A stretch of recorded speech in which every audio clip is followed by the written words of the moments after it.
Hey guys, and welcome to another brand new video. In this video, we actually have a brand new PlayStation 5 update, what actually did go and add brand new features. We also have some brand new big PlayStation updates, we have some game updates, we even have some Twitch.tv updates, and as well just everything kind of cool floating around in the PlayStation sphere. We also have even some brand new updates of brand new PlayStation games that might be getting turned into movies. We have some really good sales stuff. There's a lot of really big things out there for the good ADHD people out there like me who enjoy these types of videos. Just bam, bam, bam, bam, bam. So, hope you guys will sit back, relax, and enjoy. We have the Twitter and Twitch room down below if you guys want to follow, and of course subscribe if you guys are new. Let's go dive on into the video itself. So very first and foremost, some of the bigger news over here is when it comes to, well, PlayStation. So if you guys have missed it, there actually was an official brand new PlayStation update. This PlayStation 4 more update 24.108.60, and actually did add a few more extra details on top of having like a little extra bonus stuff in terms of, you know, they usually have the stability updates and like the improved performance updates, but those are actually brand new features, although nothing super crazy, but people have been curious on what this is,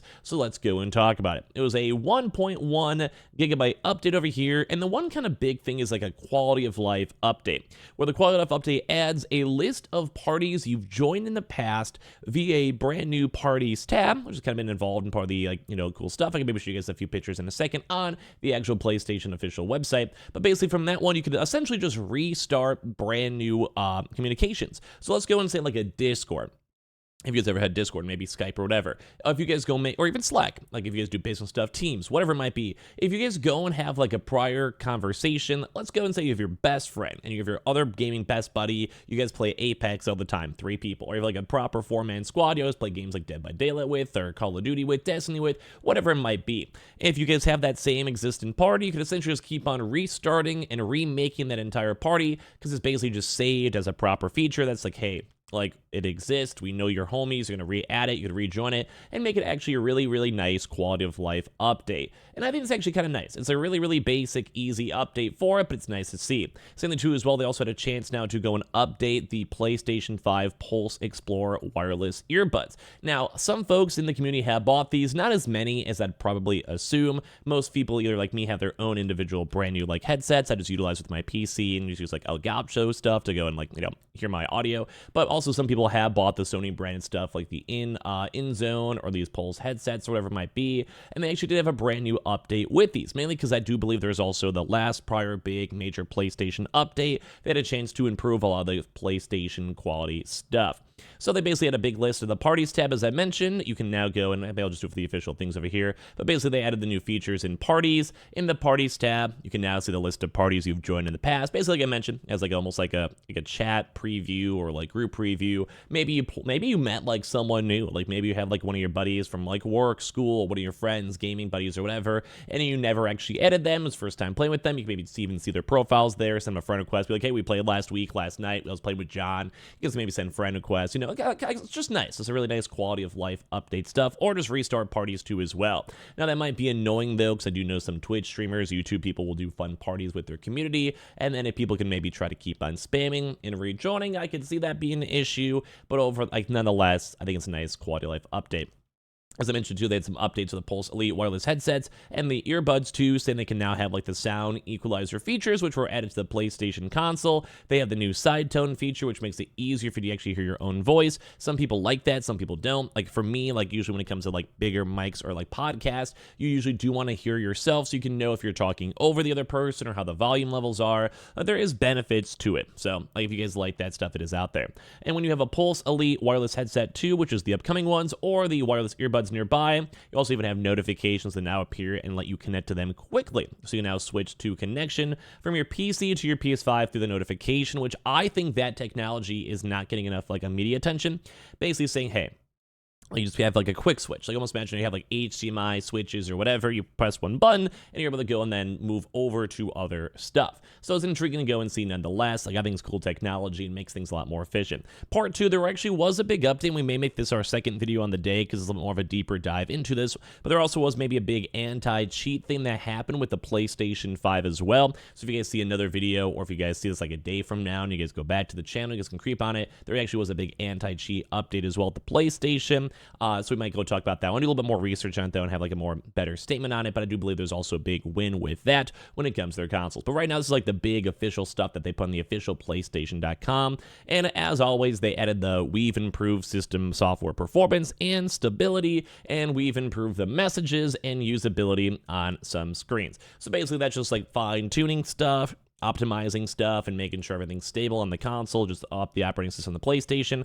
And then the part 2 is then also improving messages and usability, which is tied into like the party stuff. Just a lot of really nice quality of life updates. Not like a major big update in terms of big hardware changes or overall changes, but with the PlayStation 5 Slim just coming out, it's nice to see that they're still working and making everything a little bit nicer. So all around good stuff with that. Now we have some other intriguing stuff too as well when it comes to games, where basically the Prince of Persia starts strong, and this game is actually like really cool. I checked it out on my Twitch stream. I only played for one day, like 5 hours, but I did like a one-shot. I liked it. The game was dope, good graphics, good gameplay, good dialogue. May not be the biggest game, but if you guys enjoy those like roguelike games, or as well like a Metroidvania style game, I thought it was actually a pretty good game. I actually liked it a lot. If you guys want to go look through most of these actual numbers too as well, Hogwarts Legacy was still doing good, and a big thing is that the PlayStation 5 version of The Last of Us did very, very well. Now, it was also a mixture of, it was a cheaper upgrade because a lot of people had the prior version, and as well also a really big PlayStation 5 install base,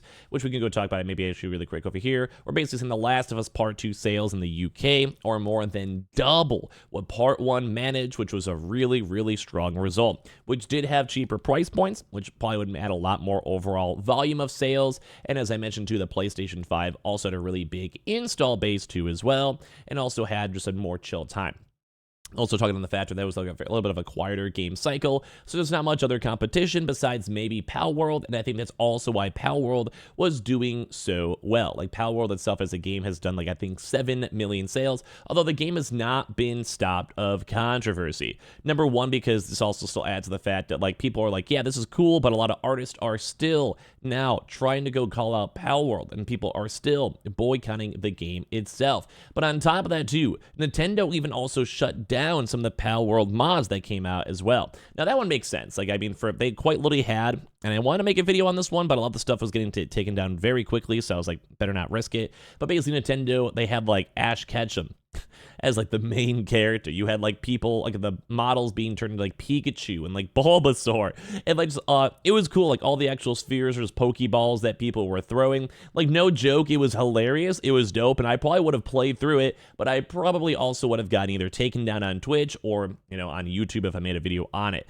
But that's also adding a lot more of the controversy, because a lot of people are saying it's copying Pokemon, so they somehow had people, not the Palworld people themselves, mind you, but people in the community were making like Pokemon mods for it, and people are still upset, saying like this is like a genre of so many different things that don't work. I still like it. Like I'm level I think 32 right now in the game. I've been playing on my Twitch stream a lot. It's just like I like the game. It's fun. Like it's weird. There's like moral issues maybe, sure, or AI complications, whatever, but it hasn't been fully proven as of yet that that's like the lock on in, although artists are saying a lot of plagiarism and stuff like that too. Not to diminish all of that, but I just like the game. I think it's just a fun game.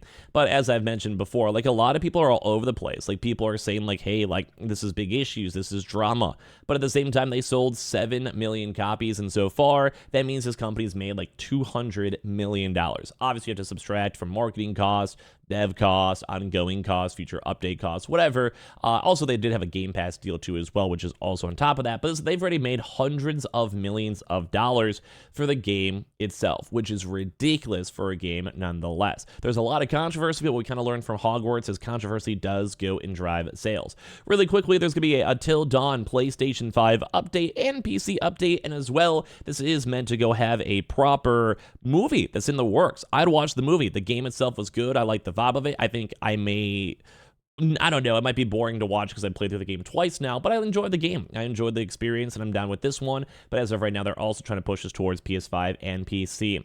Last but not least, in case you guys are Twitch folks, I am a Twitch person myself, but they did have a chance now to go and change up a lot of these big deals. On YouTube, a sub or join or whatever is a 70-30 split. I do have a few of you guys that are joining the channel, so thank you guys for that. But the one big thing is that they're also getting rid of like the $100,000 cap. I wasn't making that much money anyway, so whatever. But they also were adding a, like you have 100 100 paid subscribers, you get a 60-40 split, which is nice. They're downgrading Twitch Prime subs. I know some of you guys are Twitch affiliates or stream or do YouTube streams yourselves.